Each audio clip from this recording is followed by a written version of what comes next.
Content ఎలా చెప్పాలంటే ఇప్పుడు సినిమాలో హీరోయిన్స్ బ్లౌజ్ ఇప్పుతున్నట్టు బట్టలు చెప్తున్నట్టు మొగ్గుడు బట్టలు చెప్తారు, లేదంటే వాళ్ళ బ్లౌజ్ ఇప్పినప్పుడు తీస్తారు. కానీ అవయవాలు కనిపించారు మెడలోకే ఉంటారు. నిజంగా ఇప్పిన ఫీలింగ్ తో ఇస్తుంటారు. అప్పుడు నిజంగా ఇప్పిన ఫీలింగ్ వస్తుంది. అట్లా కంటెంట్ అలా చెప్పాలి. ఒక కంటెంట్ ఎలా పడుతుంది అంటే మనం ఏడంతస్తుల బంగ్లాలో చీకట్లో ఒంటరిగా భయపడతాం, ఆరుస్తాం, కేకరిస్తాం, ఎవరైనా గజగా కొనుక్తారు.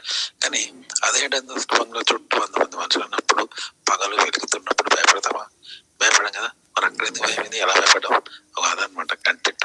ఇప్పుడు దయాల సినిమా చూస్తూ ఒంటరి భయపడతాం, కానీ ఆ సినిమాను పబ్లిక్ లోనే చూస్తారు కదా జనం. పార్టీ సినిమా టైగర్ అందరూ కలిసి చూస్తారు, ఒంటరి చూడరు కదా దయాల సినిమాను. అలాగే దాన్ని అందరిలోనే క్రియేట్ చేస్తారు, ఒంటరి క్రియేట్ చేయరు కదా. ఇట్లా అనమాట. మనం ఒంటరి ఉన్నప్పుడు ఎలా అయితే భయపడతామో ఆ భయాన్ని జనం ముందు భయపడితే ఎలా ఉంటుంది, అలా భయపడాలంటే అక్కడ ఒక పడం కదా, అలా తెచ్చి పెట్టుకోవాలి. అదే కంటెంట్ చేయడం అంటే, క్రియేట్ చేయడం, ఆలోచించడం అంటే. దాన్ని చెప్తే దాన్ని చూస్తారు జనం. మనం ఒక కంటెంట్ ఎలా రాయాలంటే ఉదాహరణకు కాంతి వక్రీభవనం చెందదు, కానీ కాంతి పాములాగా వంకర టింకర తింటే ఆ మలుపులో పాముల నదిలాగా ఎలా ఉంటుంది అట్లా అన్నట్టు. ఇప్పుడు నది పంపని సముద్రంలో చేరుతుంది, అటు ఉంటుంది కదా, కాంతి జరగదు కానీ అలా జరుగుతుంటుంది.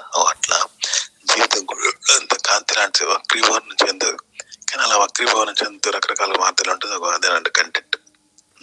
ఇప్పుడు మనకు దొంగ సినిమాలు ఎట్లుంటుంది, ఆ విధంగా నటు సినిమాని మార్పు చేసి చూస్తారు, కానీ జరగదు, నిజ జీవితంలో ఉండదు అని అట్లా చేస్తున్నట్టు కథ అలా క్రియేట్ చేస్తారు.